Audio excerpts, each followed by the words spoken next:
Sy gou 'n bietjie sê wat ons gebruik vir die karp.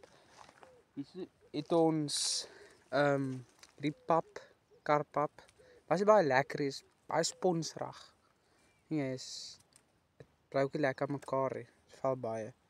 So ek gaan maar gereeld moet nat maak en dan het ek ook, waar's dit nou? En het ek ook die honey glow, die werk briljant.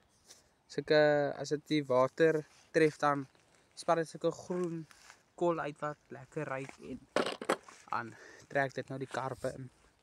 Dan vir hoeke, op een stok het ek so klein hoekies, daai klein hoekies. En op die ander karpstok het ek nogals groot hoeke. Die size vir hulle was groot is. En op die ander het ek die klein hoekies.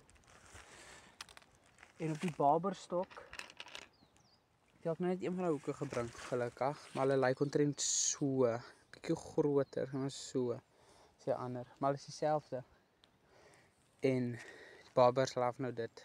As hulle vasbyt, dan ek het nou outomaties, dan al wat ek te doen is maar net rustig ruk.